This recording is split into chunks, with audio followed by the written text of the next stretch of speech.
ಈ ಟ್ರೈನ್ ನೀರಿಂದ ಓಡುತ್ತಂದ್ರ ನಂಬಕಾಗತ್ತೇನ್ರಿ? ಹೌದ್ರಿ, ನಾನ್ ಮಾತಾಡ್ತೀನಿ ಇಂಡಿಯಾಸ್ ಫಸ್ಟ್ ಹೈಡ್ರೋಜನ್ ಟ್ರೈನ್ ಬಗ್ಗೆ. ನಿನ್ನೆ 17 ಜುಲೈಗೆ ಪ್ರೈಮ್ ಮಿನಿಸ್ಟರ್ ನರೇಂದ್ರ ಮೋದಿಜಿ ಹರಿಯಾಣದ ಜಿಂದಿಂದ ಸೋನಿಪತ್ ಮಠ ಈ ಟ್ರೈನ್ ನ ಇನಾಗ್ರೇಟ್ ಮಾಡ್ರಿ. ಇದರಿಂದ ನಮ್ಮ ಇಂಡಿಯಾ ಪೂರ್ತಿ ವರ್ಲ್ಡ್ ಒಳಗ 7th ಕಂಟ್ರಿ ಆಯ್ತಾ ಹೈಡ್ರೋಜನ್ ಟ್ರೈನ್ ನ ಇಂಟ್ರೊಡ್ಯೂಸ್ ಮಾಡಕ. ಬಟ್ ಲೇಟ್ ಆದ್ರೂ ಲೇಟೆಸ್ಟ್ ಆಗಿರ್ಲಿ ಅಂತ ಈ ಟ್ರೈನ್ ವರ್ಲ್ಡ್ಸ್ ಲಾಂಗೆಸ್ಟ್ ಮತ್ತ most powerful train 1200 plus 1200 total 2400 kilowatt ಎಲೆಕ್ಟ್ರಿಸಿಟಿನ ಇದ ಪ್ರೊಡ್ಯೂಸ್ ಮಾಡಿ ಟ್ರೈನ್ ರನ್ ಮಾಡತ್ತ. ಇದು ನೀರಿಂದ ಹೆಂಗ್ ವರ್ಕ್ ಆಗತ್ತಂತ ನೀವು ಕೇಳಿರ, ಹೈಡ್ರೋಜನ್ ಡಿಫರೆಂಟ್ ಮೋಡ್ಸ್ ಒಳಗ ಪ್ರೊಡ್ಯೂಸ್ ಮಾಡ್ತಾರ.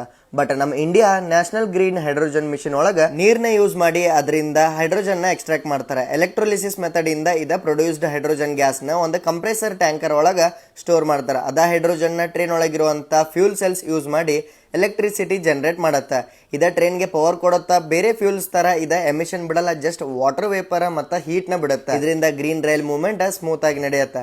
ಈ ಟ್ರೈನ್ ಒಳಗ ಟೋಟಲ್ ಆಗಿ 600ಕ್ಕಿಂತ ಹೆಚ್ಚಿಗೆ ಸೀಟ್ಸ್ ಅದಾವ. 2500ಕ್ಕಿಂತ ಹೆಚ್ಚಿಗೆ ಪ್ಯಾಸೆಂಜರ್ಸ್ ನ ಕೆಪಾಸಿಟಿನ ಈ ಟ್ರೈನ್ ಹೊಂದೈತಿ. ಈ ತರ ನಾವು ಬೇರೆ ದೇಶಗಳ ಮೇಲೆ ಫ್ಯೂಲ್ ಡಿಪೆಂಡೆಂಟ್ ಇರ್ದನ ವಿಕಸಿತ ಭಾರತ್ ಕಡೆ ನಡೆಯತೀವಿ. ಇದ ಜಸ್ಟ್ ಸ್ಟಾರ್ಟಿಂಗ್ ಅಷ್ಟ. ನಮ್ಮ ಇಂಡಿಯನ್ ರೈಲ್ವೇಸ್ ಒಳಗ ಈ ತರ ಡೆವಲಪ್ಮೆಂಟ್ಸ್ ಇನ್ನೂ ಬಾಳ್ ಬರುವದಾವ. ಜೈ ಹಿಂದ್, ಜೈ ಕರ್ನಾಟಕ ಮಾತೆ.